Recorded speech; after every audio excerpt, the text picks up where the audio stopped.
Fathers, pick husbands for your daughters. Fathers, pick husbands for your daughters. What's up, everybody? My name is Kier, and you are watching The Important Things That Really Matter. Today, we're going to be talking about fathers, pick husbands for your daughters. This is going to probably be a two-part series.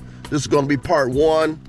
Fathers, pick husbands for your daughters, okay? This is a very, very important point. It's an extremely important point. If fathers would sit up here and do what fathers and mothers did in the past, we would have a whole lot less problems in the communities and pretty much in all communities, okay? So, before I get into it, let me say this. If you will subscribe, I guarantee you that you will have access to videos from my channel that will help to save you thousands upon thousands of dollars and also save you a whole lot of pain and suffering, all right? So we're gonna get into it. Very, very important subject. Most of my subjects are extremely important. Most of my subjects are very, very important. If you go to the playlist of my channel and go through the channels and look to see all the different subjects that I have that there are video series on them that you need to watch, because these are years and years of experience that would help you out tremendously.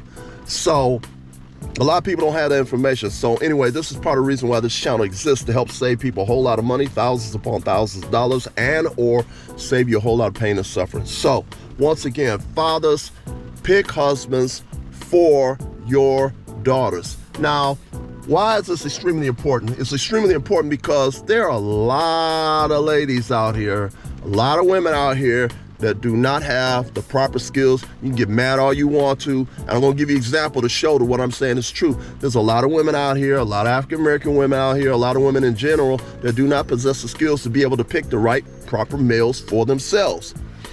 They learn how to pick the right and proper males for themselves after they've made numerous major mistakes, and then they want somebody else to help clean up the mistakes that they made. Because anyway, we're going to get into it, and we're going to get into it like right now. And let me give you an example of why there's a lot of women that do not have the proper skills to be able to pick the right men for them.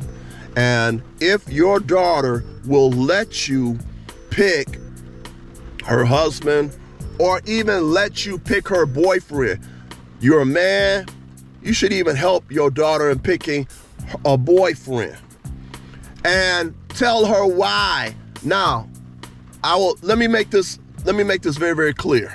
If you're a Pookie or Ray Ray or Chad, you do not possess good decision-making skills, because you are all the people who cause the communities, all different types of communities, so many problems to begin with anyway. Pookies, Ray Rays, Chads. Chad is the white version of a Pookie, okay? So you have these type of people in all different types of cultures, all different types of races, okay?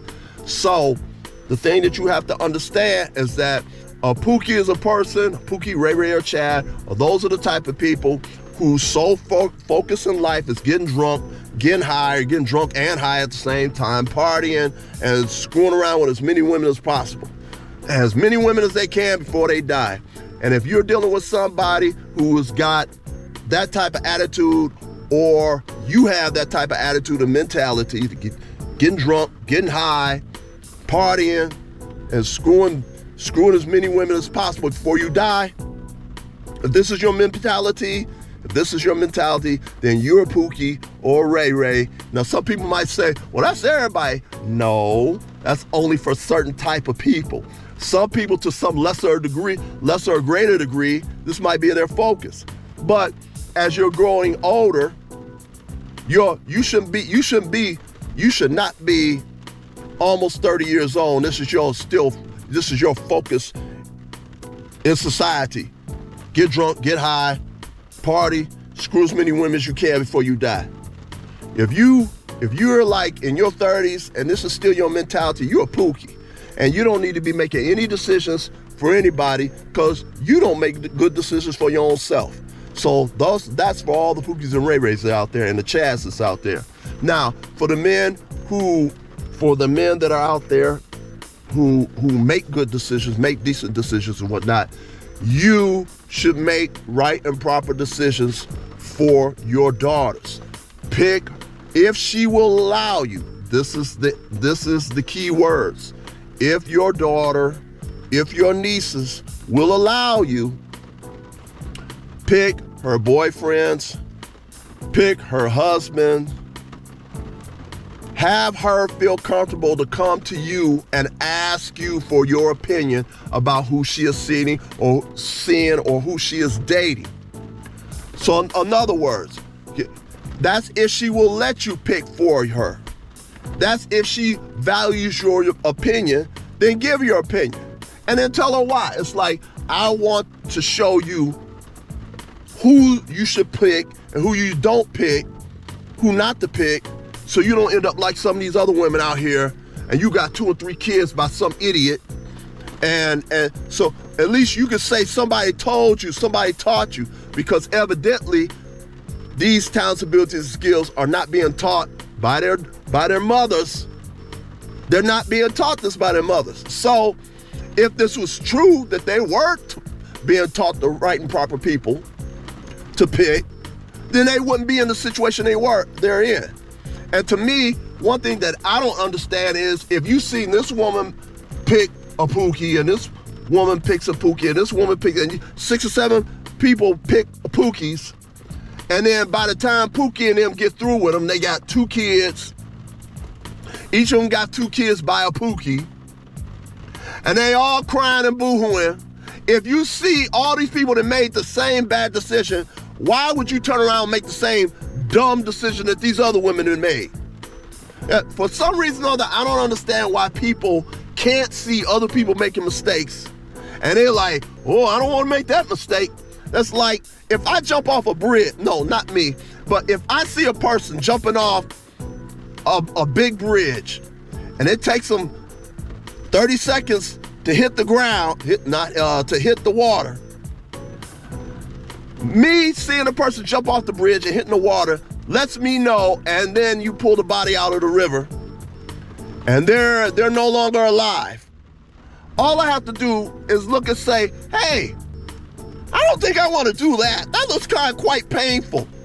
So let's see. I don't have to go up on the bridge and jump off to see if that was painful or not. I can watch that idiot right there jump off the bridge, hit the water, and now the person's not alive. Okay? Same situation. If you see this person making mistakes, and that person making a mistake, and that person making the same mistake, and that person making the same mistake, and that person making the same mistake, why would you go do the same stupid shit that they did? Huh? But you go, I gotta learn from myself. Yeah, I gotta learn from myself. Yeah, I had a relative of mine told me some stuff. I gotta learn on my own. You can't watch these people make the same exact dumb mistakes, and then you gonna go and do the same exact thing that they did. Because you gotta see for yourself. I had a relative of mine told me this. I looked at her like, you crazy. Are you insane or something? Did you fall and hit your head on the concrete? Were you in a car accident before you came over here? And you had whiplash? Did you trip and fall down the stairs and hit your head on the stairs several times before? Okay, that's the point that I'm making. I don't understand how people can see other people make the same mistake and then go and do the same exact thing that they did. You be like, huh? Really? What? Okay. If your daughter, your nieces will let you pick husbands for them, pick boyfriends for them. Why do I say some people don't? I'm gonna give you an example of people who don't make the right and proper decision for themselves. I've seen 3 different street interviews. What are the 3 different street interviews? First of all, what's a street interview? A street interview is where you'll have a guy with a camera, like a camera like me. He'll be on the street. And he'll probably, in most cases, will be somewhere downtown or wherever major city he lives in. And he goes around and just interviews different women randomly. Okay, I've seen 3 different, so at the end of the street interviews, this man has compiled all this content, all this information of what women think about a particular subject. And so the guy was going around and asking African American women, and so what would you prefer? Who would you prefer to be in a relationship with? Would you prefer to be with the street dealer, the person who sells street pharmaceuticals, the dope man, the dealer? Would you prefer to be with this type of guy or be with a guy that works a 9-to-5 job? And 100% of the African American women, 100% in that street interview, 100% of the African American women said they prefer the guy that's the dope head, the dope dealer, the dope boy. And I'm telling you, it was 100% of the women. And there was 2 other interviews that did the same thing. They went through, talked to numerous women in the downtown area. Numerous. 2 other interviews, same exact thing. 100% of the women wanted to be with the dope boy, wanted to be with the street pharmacist, the dealer, you know who it is, instead of being with a person who works 9 to 5. That 3 different street interviews showed 100% of the African American women wanted the dope boy. Sounds crazy, right? You be wondering like, did these people like trip and fall and hit their head on the concrete or something? Like, what sense does that make? This is showing you, fathers, help your daughters pick their boyfriends, pick their husbands for them. That's if you're not a Pookie. If you're a Pookie or Ray Ray or Chad, you don't possess the abilities to be able to pick a proper guy for your daughter or your nieces. Now, the men that are out there that do have good decision-making skills, if your daughter or your nieces will let you pick their boyfriends, pick their husbands for them. There was a woman that allowed her father to pick her husband for him, and they are married to this day, and still married to this day. He didn't let her just pick the decisions, because I just told you, the 3 different street interviews, 100% of the African American women in every street interview, 3 different street interviews, all wanted to be with the dope boy. You be like what? Like, what? Anyway, pick the guys for them, and give the woman specific instructions as to why you don't like this particular boy. In other words, that person comes over your house, he walk around with his pants sagging, showing his underwear all the time. This person don't even have enough sense, he can pull his pants up. Tell your daughter, tell your nieces, this is why. Okay, does he smoke weed? Yeah, smoke weed all the time, regularly? Yeah. Why are you with somebody that smokes the regular weed smoking can turn into a drug addiction if you don't already have a drug addiction? Explain to her what to look for and why somebody does not qualify. Talk with her, let her know, here, you want to pick this person instead of this person. And then when she says why, you explain to her why. Here's this person right here. This person is going to school, college educated, he's got goals and objectives, he's going somewhere. He didn't just graduate from high school and now the person's 30, 35 years old. That was the last accomplishment he didn't have. So if your daughter, if your niece will allow you to pick her boyfriend for her, allow you to pick her husband for her, do it. All right. Please like, please share, please subscribe, please like, please share, please subscribe, and peace. Come back for part 2, come back for part 2, come back for part 2.